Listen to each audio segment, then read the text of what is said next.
Oi, gente. Se existe uma coisa que ansioso faz pra caramba, é pensar. Um estudo canadense mostrou que por dia, aproximadamente, a gente tem mais ou menos 6.200 pensamentos que começam e terminam, fora os outros que ficam aí pelo caminho. Existem 12 tipos de pensamentos que todo ansioso ou tem, ou já teve, ou um dia vai ter. Se você quiser saber quais são esses pensamentos, é só continuar assistindo o vídeo.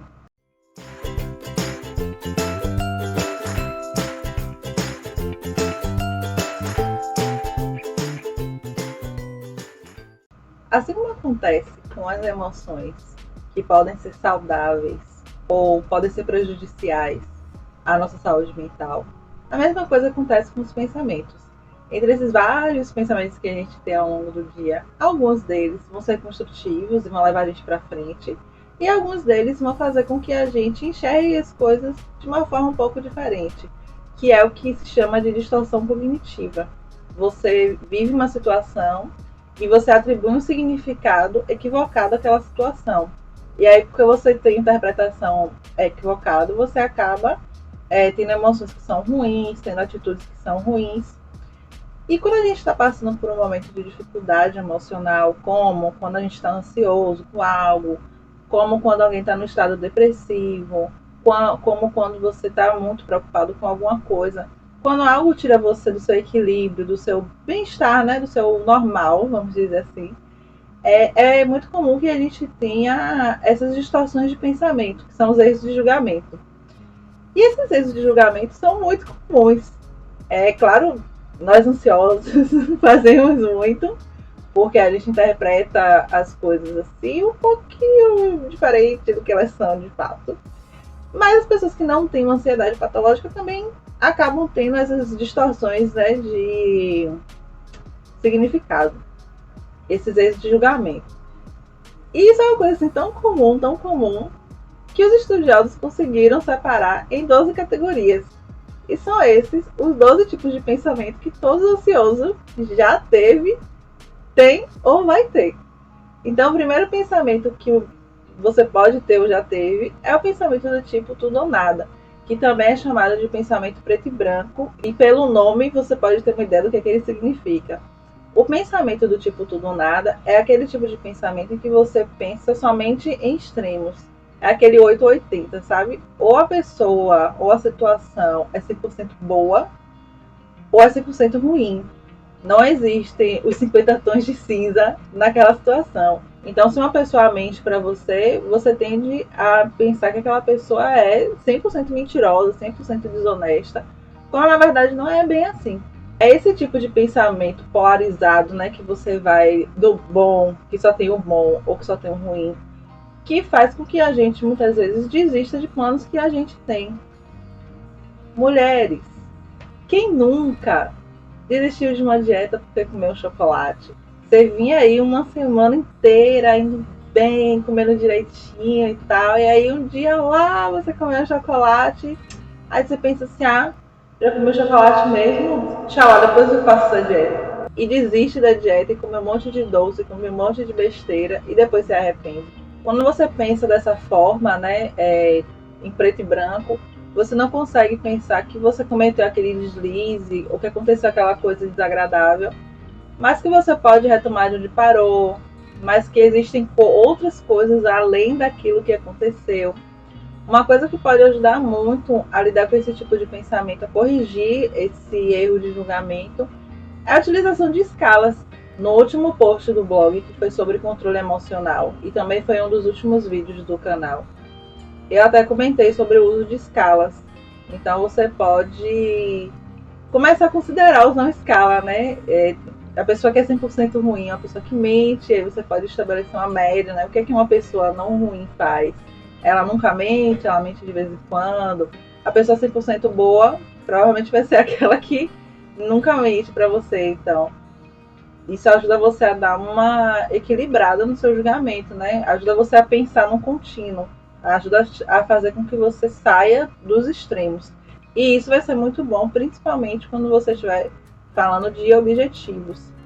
Não desista de suas metas porque você cometeu um deslize pequeno, porque um dia você errou, porque um dia você falhou com aquele compromisso que você tinha. Não pense tudo ou nada. O segundo tipo de pensamento que é muito comum entre ansiosos e que eu era mestre nesse tipo de pensamento é o pensamento catastrófico. Sabe aquela pessoa assim, gente, que... Eu tenho uma amiga que dizia que comigo era bater ou morreu. Porque a pessoa que pensa de forma catastrófica, ela pega uma coisa, ela pega um grão de areia e transforma numa duna. Então, vou te dar um exemplo, assim. Tem muita gente que me acompanha que é mãe. Então, vamos lá, seu filho, sua filha saiu lá um dia com os amiguinhos e aí combinou com você de chegar em casa a tal hora. Aí deu tal hora que o menino não aparece, você já tá achando que o menino foi sequestrado, que o menino sofreu um acidente, que o menino morreu. Esse é o pensamento catastrófico. Uma coisa pequena se transforma no fim do mundo. Esse tipo de pensamento, inclusive, é conhecido como o famoso fazer tempestade em copo d'água. Que é quando a pessoa assim, bota o mundo abaixo por causa de uma coisa pequena. Então, tá, se você falar tempestade em copo d'água, fica mais fácil de vocês associarem daqui para frente. O que é que você pode fazer para amenizar um pouco essa distorção de pensamento? Quando você se pegar fazendo essas tempestades, você pode se parar um pouco e ver se não existem outras explicações, né? Então, meu filho se atrasou. Poxa, será que aconteceu uma coisa? Se ele vinha de ônibus, será que o ônibus atrasou? Ou se ele ia com um colega, será que o colega se atrasou? Será que está no trânsito? Será que alguém passou mal? Não necessariamente significa que a criatura morreu, entendeu? Então, quando você se pegar fazendo tempestade de copo d'água, pense sempre se não existem outras explicações. Isso vai ajudar você a lidar melhor com o desconforto da situação. O terceiro tipo de pensamento que é muito comum é desqualificar ou desconsiderar o positivo. Esse tipo de pensamento é aquele em que positiva e ou você neutraliza aquela situação positiva, ou você faz pior, que é transformar uma coisa boa numa coisa ruim. Mulher danada para fazer isso. Que mulher, gente, que nunca saiu assim e alguém fala assim, puxa, como você tá linda. Aí a gente, em vez de dizer assim, nossa, obrigada e tal, não, vira e fala assim, que isso, eu tô velha aqui, foi a primeira coisa que eu peguei pra vestir. Não, gente. Não faz isso. A gente tem a falsa sensação de que não aceitar os elogios é demonstração de modéstia, de humildade. Mas, se você fica negando as coisas positivas que acontecem para você, que acontecem na sua vida, a tendência é que você se habitue a desqualificar tudo de bom na sua vida. E aí vai ficar complicado, né? Fora que assim, ó, quando você desqualifica uma experiência que é positiva, você tira o seu prazer de viver aquela experiência. E quando você se acostuma a desqualificar você mesma quando você recebe um elogio, você está minando sua autoestima e isso é muito perigoso. Porque você minando sua autoestima, você vai acabar minando também sua autoconfiança. Você vai começar a achar que você não dá conta de fazer as coisas, você vai achar que você não é boa o suficiente. E aí você vai acabar criando um problemão sem necessidade. Então, quando acontecer uma coisa boa, sorria e agradeça. Tem também o raciocínio emocional. Tem gente que porque sente, acha que é verdade. Então, se você sentir alguma coisa, que alguma coisa é verdade, é verdade. Sabe aquela história de que tem gente que fala assim, quando eu sinto dor no dedinho do pé vai chover. E a pessoa acredita piamente que vai chover porque ela sentiu aquilo. É tipo isso. Vamos trazer para uma coisa assim, mais do dia a dia.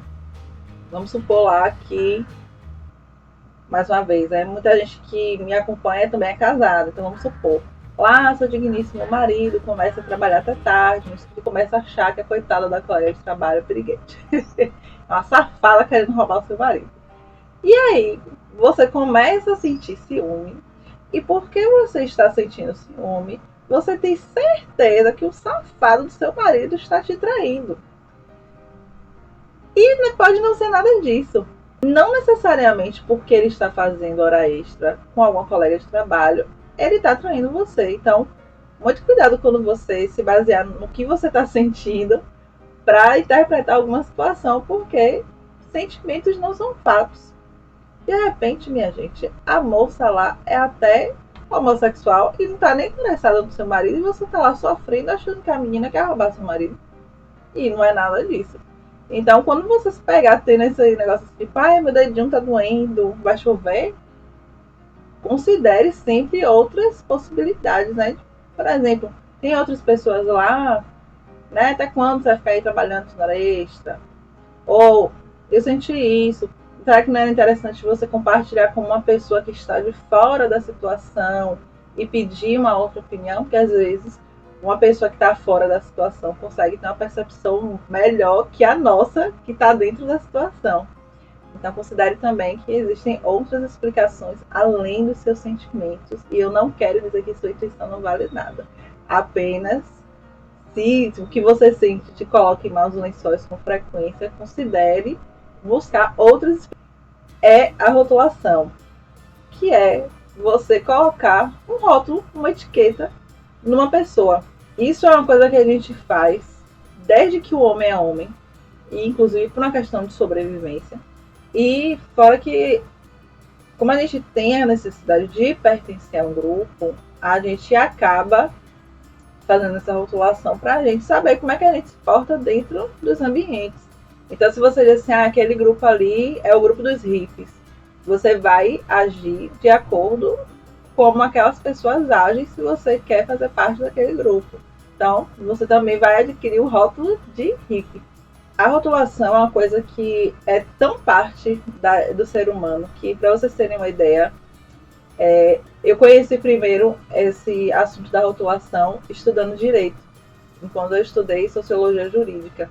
Existe também dentro do direito, na sociologia jurídica, um estudo sobre teoria do etiquetamento, que é justamente a gente rotular pessoas. Então você olha para uma pessoa e porque a pessoa tem uma característica X, Y, Z, você rotula ela de que ela é tal coisa. Isso de rotular as pessoas é uma coisa perigosa, porque as pessoas não são só aquilo que você está vendo. Se uma pessoa mente para você, ela não é só uma mentirosa completa. Ela é muitas outras coisas. Ela pode ser uma excelente mãe, um excelente pai, um excelente profissional, um excelente cozinheiro, um excelente escritor, e que gerou aquele rótulo que você colocou nela de mentirosa. Quando a gente se habitua a rotular as pessoas, a gente se priva de uma oportunidade de crescer. Porque, geralmente, quando a gente tem esse tipo de atitude de rotular alguém e dizer assim, fulano é uma pessoa desonesta, por causa de uma atitude, a gente deixa de conviver com aquela pessoa porque ela não se adequa ao que a gente acredita por uma única ação ou por algum conjunto de características. A gente afasta aquela pessoa e com isso a gente perde a oportunidade de crescer pessoalmente. Porque se você só convive com pessoas semelhantes a você, você está na sua zona de conforto.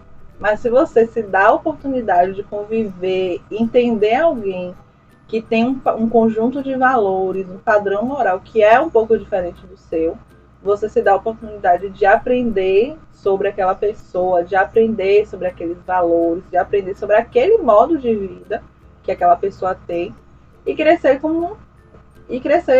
e crescer pessoalmente. Porque ninguém é 100% bom e ninguém é 100% ruim. Você vai aprender coisas com aquela pessoa que você vai evitar na sua vida. E você também pode aprender coisas com aquela pessoa que você pode incorporar na sua vida. Então, quando a gente rotula as pessoas, a gente se priva dessa oportunidade de evolução pessoal. E existe também um erro de pensamento no qual a gente maximiza, é muito difícil, e esquece todo o aspecto positivo da experiência. E por você achar que aquela situação é insuportável, você se afasta dela. Quando você se afasta de uma coisa que você considera muito difícil, você tira de você mesmo a oportunidade de aumentar a sua tolerância às frustrações, às dificuldades. Você tira de você mesmo a oportunidade de aumentar a sua resiliência. É que nem aí Por exemplo, quando eu falo de novo de emagrecer, porque é uma coisa que a maioria das pessoas querem emagrecer. Quando você quer emagrecer, por exemplo, a gente sabe como é que se emagrece, né? Emagrecer é simples, mas não é fácil. Por quê? Não dá pra gente emagrecer comendo chocolate. A gente sabe, se a gente quer emagrecer, a gente tem que se alimentar bem, que tem que fazer exercício físico e tal. Só que para muita gente, fazer isso é tão custoso, é um sacrifício tão grande, que a pessoa não faz. E aí, porque a pessoa não faz, ela não chega no resultado que ela quer. Ela não conquista o corpo dos sonhos dela, ela não chega no peso que ela quer chegar, ela não tem o nível de saúde que ela quer chegar, ela não adquire a qualidade de vida que ela busca com aquele processo de emagrecimento. Então, se você se dá a oportunidade de desenvolver sua resiliência, que é aumentar a sua tolerância às dificuldades e às frustrações, porque é chato você querer comer uma coisa e não poder, ou é chato você ter que se levantar um dia cedo de frio para fazer atividade física, ou você trabalhar o dia inteiro e de noite fazer uma sessão de exercícios.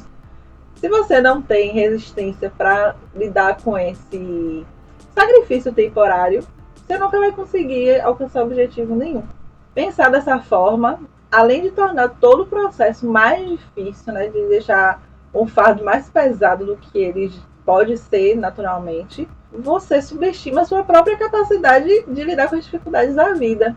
O que também vai acabar afetando sua autoestima e sua autoconfiança, porque você vai achar que você não é capaz de fazer as coisas. E você também nunca vai alcançar os sonhos que você tem na sua vida. Um outro erro de pensamento que é muito comum é aquele tipo de pensamento em que você filtra as informações para que elas se adequem àquilo que você acha. Isso é chamado de pensamento de filtro mental, que é como um filtro mesmo. Sabe quando você vai fazer café, você bota lá o pó no café, você pega o filtro, né, geralmente de papel ou de pano, bota o pó, joga água, passa ali pelo filtro o que é compatível com a estrutura do tecido, com a estrutura do papel, e sai o café. Com a gente é a mesma coisa. É como se você olhasse num tubo, num telescópio, sabe? Você olha, você só vê o que está naquela. É como se fosse. É como se fosse aquele negócio que o pessoal bota em cavalo, que eu não sei o nome, que bota o negócio no cavalo, e o cavalo só enxerga o que está aqui. Ele não enxerga o que está aqui. Quando você tem esse tipo de pensamento de filtro mental, é exatamente. Se você acha que você é uma pessoa que não é inteligente, você só vai focar em tudo aquilo que você faz de errado para dizer, tá vendo como eu sou uma pessoa burra? Tá vendo como eu não sei fazer nada direito? E você vai simplesmente abstrair tudo que diz o contrário. Então, tudo que você fizer de bom, para você não valeu. Ali foi sorte, ali qualquer pessoa faz, ali a criança faz. Por falar em criança, uma coisa que inclusive as crianças fazem muito é a famosa audição seletiva, que às vezes você fala com o menino tá ouvindo, mas não absorve o que você tá falando, tipo, só ouve o que ele quer. Adulto também é assim, só ouve o que ele quer. É exatamente isso, você só aceita os pensamentos que confirmam a sua teoria. Tudo que diz que você não é aquilo que você acha, você joga fora.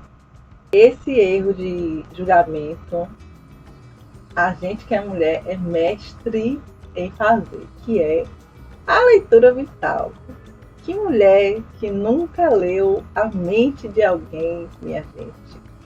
Se você nunca fez, você tem que experimentar fazer como é, mas não faça toda hora.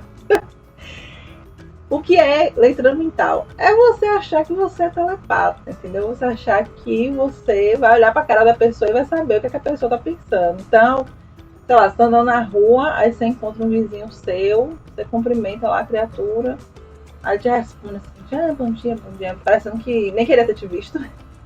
Aí você já faz o quê? Fulaninho tá com raiva de mim. Por quê? Porque meus filhos ontem estavam fazendo a quebradeira aqui em casa, pulando até umas horas, e ele deve estar pé da vida comigo. E se vacilar, ainda vai dizer que eu tô criando mais esses meninos, vai me denunciar até pro conselho tutelar. Isso é leitura mental.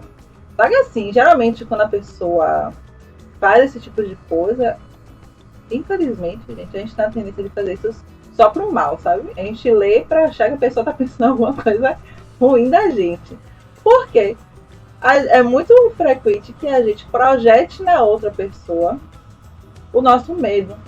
Então, se você tem um medo, e uma coisa que o ser humano tem muito é medo de rejeição, o medo da humilhação, o medo do abandono. Por isso que na maioria das vezes que a gente faz isso, de achar que a gente sabe o que a pessoa está pensando, sempre é alguma coisa ruim. Pare aí, observe se alguma vez você para e pensa assim, poxa, quer ver uma coisa? Se você sai assim, toda arrumadona, né, na rua e tal, aí todo mundo fica te olhando, porque assim, você tá linda, né, e tal. Você, em vez de pensar, você em vez de pensar assim, poxa, todo mundo tá me achando bonita, pô, valeu a pena, porque eu sei que tô me arrumando, todo mundo me achando bonita. Não, você vai pensar justamente o contrário, que as pessoas estão te olhando porque tem alguma coisa errada com você. Poxa, acho que eu exagerei com essa maquiagem, essa roupa aqui tá demais. Ou até que sua roupa tá suja, que sua roupa tá rasgada. Mas nunca que você vai dizer assim, não, poxa, as pessoas estão me achando linda. Geralmente a gente faz essa leitura pra pensar o pior, gente. Pelo amor de Deus. Não faça isso. Porque fazer isso, dá muita confusão. Principalmente dentro dos relacionamentos. Seja ele um relacionamento profissional, seja o pessoal. Pessoal, então, pior ainda. Porque a gente pega intimidade com a pessoa, aí já viu, né? Por exemplo, quantas vezes você já leu a mente do seu marido, do seu namorado, do seu filho? Quantas confusões já rolaram por causa disso? Se diga. Então, e uma coisa assim, lembre.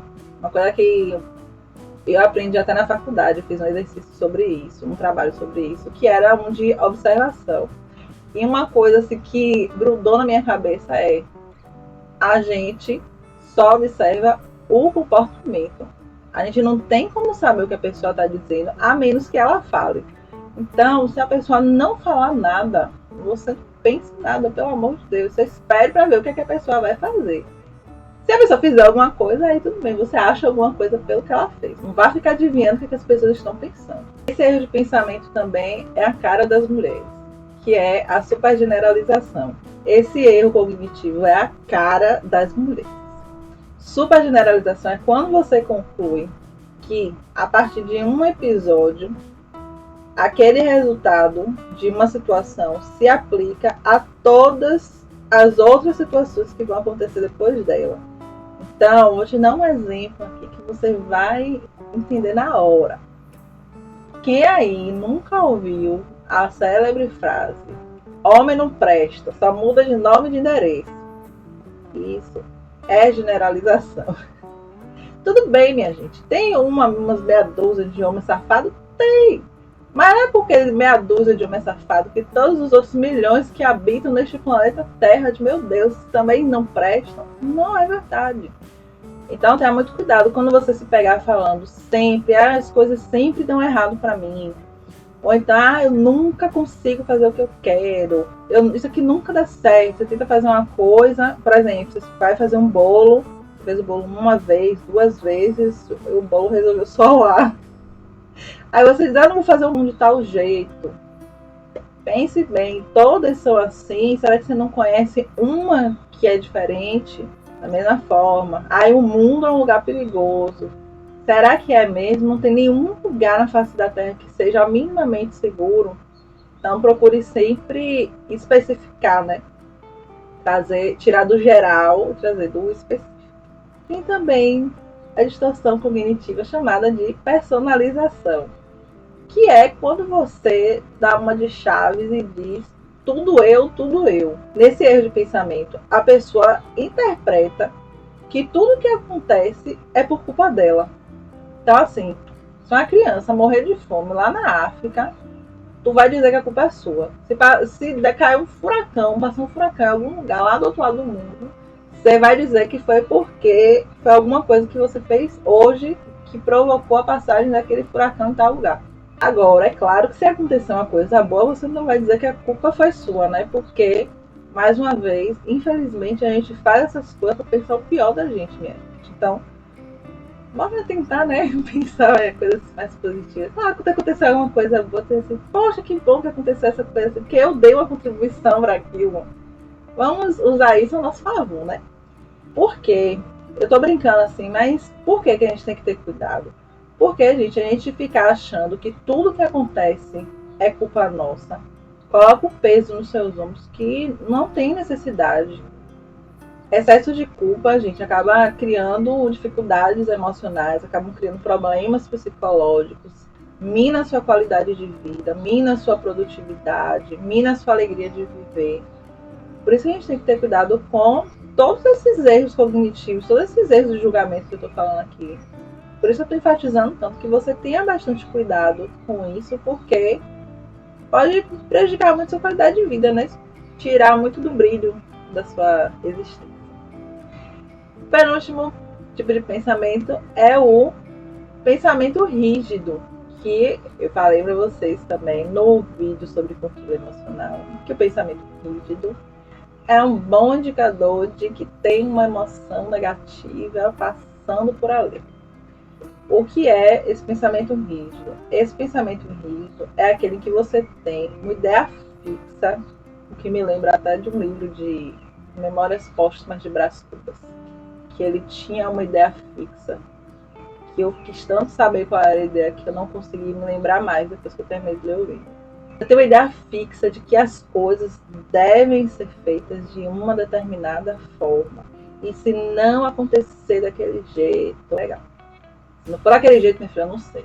Então, quando você pensa dessa forma, né, por exemplo, eu tenho um compromisso, eu tenho que chegar, eu tenho um compromisso 2 horas. Eu não vou chegar nem 1h59, nem 2h01. Eu vou chegar 2 horas. Quando você pensa com essa rigidez, achando que você tem que seguir aquelas regras, que as pessoas que convivem com você têm que seguir aquelas regras, e que todo o resto da humanidade tem que seguir as suas regras, eu não queria falar assim não, mas é até um pouco egoísta, porque quando você pensa dessa forma, você está desconsiderando que as pessoas são diferentes de você, as pessoas têm valores diferentes dos seus, as pessoas têm padrões de qualidade, padrões morais que são diferentes dos seus, as pessoas têm ideais de vida que são diferentes dos seus, as pessoas simplesmente têm uma visão de mundo que é diferente da sua. Então, quando você tenta impor a sua forma de ser para as outras pessoas, você acaba prejudicando o seu relacionamento com elas e você acaba causando um sofrimento danado para você. Claro, não significa que você vai abrir mão das coisas que são importantes para você por causa disso. Por exemplo, eu sou muito caxias com o horário, meu marido não é tanto. Então, um combinado que eu tenho com ele, quando é meu compromisso, eu quero chegar no horário. Quando é o compromisso dele, aí eu relaxo mais, porque eu sei que ele não tem tanto apego com o horário como eu tenho. E a gente está muito bem por isso. Então é você procurar encontrar o meio termo, porque senão a vida fica chata, né? A gente tem o pensamento bola de cristal, que é o pensamento de adivinhação, em que você banca a mãe de Ná e descobre o que vai acontecer no seu futuro. Ele é diferente da leitura mental, porque na leitura mental você diz que sabe o que a pessoa está pensando. Aqui na adivinhação, não. Você sabe o que é que vai acontecer. Você não está dizendo assim, a pessoa tal acha isso de mim. Você diz, não, eu não vou fazer tal coisa, porque se eu fizer tal coisa, vai acontecer isso, assim, assado, e eu não vou fazer. Por exemplo, uma pessoa que está em um estado assim, mais depressivo, está mais abatida, mais desanimada, tem uma tendência de querer ficar isolada. Então, se você chegar para a pessoa e falar assim, fulano, vem aqui em casa assistir um filme, ou então, bora sair para almoçar e tal, a pessoa, na hora, vai pensar assim, não, eu não vou porque eu não vou me divertir. Ou então, eu não vou porque Pri vai escolher um filme lá que eu não gosto e eu vou achar uma chatice. Eu nem sei quem é que vai estar lá, eu vou ficar fazendo o que lá? Eu não vou não. E aí você não vai. E aí quando você não vai, você cumpre a sua profecia, você realmente não se diverte. Por quê? Porque você fica sozinha olhando para a parede.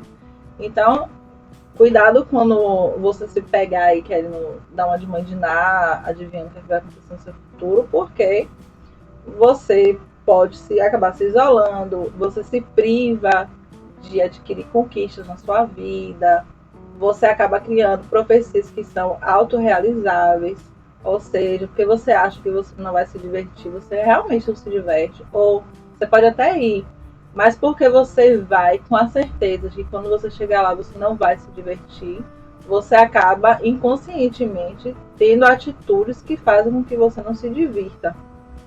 Que é uma coisa, a questão da autoestima.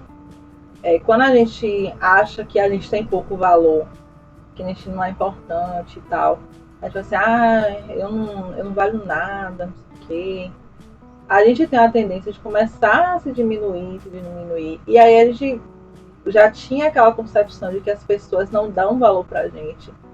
E isso acaba se tornando realidade, porque você começa a se desvalorizar tanto que as outras pessoas acham que elas também podem desvalorizar você. Então aquela crença que você tinha de que as pessoas não te dão valor se torna uma verdade na sua vida. Da mesma forma, né? Se você lá baixa a mãe de Nai, não vou me divertir, e aí você age de forma a confirmar aquilo, ou você se isola, você acaba não se divertindo realmente. Então, cuidado. Assim, gente, é muito legal a gente se abrir para o novo, principalmente porque quando a gente faz isso, claro, de uma forma realista, a gente diminui muitas chances da gente se sabotar. Se você vai, se você tá assim triste e alguém te chama pra sair, tipo assim, acho que eu não vou me divertir muito não, sei lá quem que vai estar lá, não sei o quê. Mas não vou, né? Eu vou, bora ver. Aí você vai tranquilo, assim, não vai assistir um filme, não sei o quê. É muito mais provável que você se divirta, ou pelo menos saia neutro. Tipo assim, nem fede nem cheira. Essa programação aqui na minha vida, nem fede nem cheira. É muito mais provável que você tenha uma experiência positiva ou neutra do que você tenha uma experiência negativa, porque você está indo de peito aberto, você não está indo já pensando, calculando o que é que você vai fazer para se proteger de uma experiência desagradável. Então, é isso. Esses são os 12 tipos de erros de julgamento que nós ansiosos cometemos vez por outra. E se você ainda não cometeu um desses aqui, é possível que um dia você cometa, sendo ansioso ou não. Para todos vale o seguinte: sempre procure ver se não existe uma outra explicação para aquilo que você acha que está acontecendo. Às vezes a gente está ali no calor da emoção e tal, e vai achando que uma coisa é daquele jeito, e depois quando você para analisar com calma, você vê que não era bem assim. Então, fica aí a sugestão, né? Procure sempre ver se tem um outro lado, né? Lembre, a moeda tem dois lados. As situações da vida também tem dois lados. O seu lado da sua experiência e o outro lado, que é o outro que você vai analisar, vai ver com frieza, com calma, entender o que aconteceu. Então, fica aí a minha sugestão para você. Eu espero que você tenha gostado do vídeo de hoje. Foi um vídeo levinho, tranquilo. E espero que tenha ajudado você a encontrar, né, alguns padrões de pensamento que você possa ter e que você possa corrigir esses pensamentos para que você tenha uma vida mais agradável, mais leve, mais saudável. Me conte aqui nos comentários, né, qual é o seu erro de pensamento mais comum. O meu é o pensamento catastrófico, mas eu estou diminuindo, graças a Deus. Me conte aqui qual é o seu, me conte se você gostou, me conte se você tem alguma dúvida, se você quer que eu faça algum vídeo explicando como é que você pode lidar com algum desses pensamentos. Me diga aqui nos comentários o que você achou, que eu vou gostar muito de saber a sua opinião. Vejo você no próximo vídeo. Tchau!